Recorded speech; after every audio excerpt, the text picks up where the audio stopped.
lorsque tu fais de l'istighfar un principe de vie, Allah t'ouvre les portes de sa miséricorde.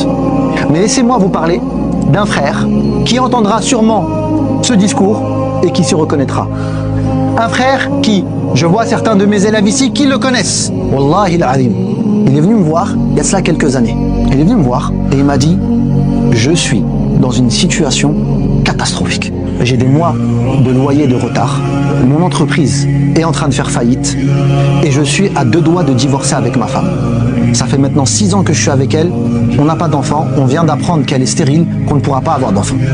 C'est la crise dans mon foyer, dans mon entreprise et surtout dans ma foi. » Je l'ai regardé et je lui ai dit « Là, tu n'as qu'une solution. Avoir une assise sincère avec ton Seigneur. Tout de suite. Cite-moi le péché le plus grave que tu commets. Tout de suite. Prends 2 minutes, réfléchis. » Il a pris le temps de réfléchir et il m'a dit « Je sais. Pendant que je travaillais, alhamdoulilah, j'ai fait beaucoup d'argent.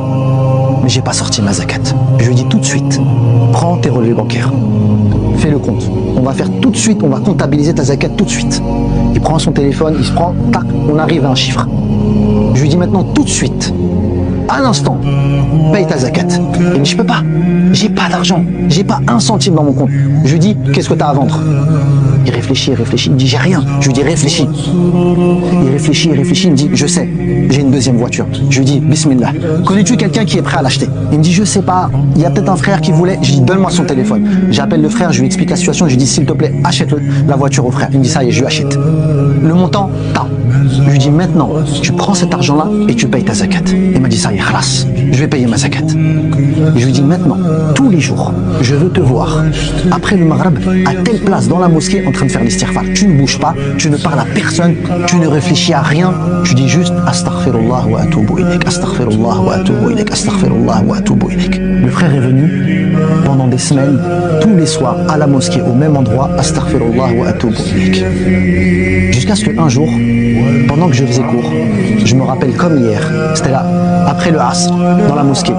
Il vient et je vois son visage rayonnant, illuminé. Il me dit, Achaïr.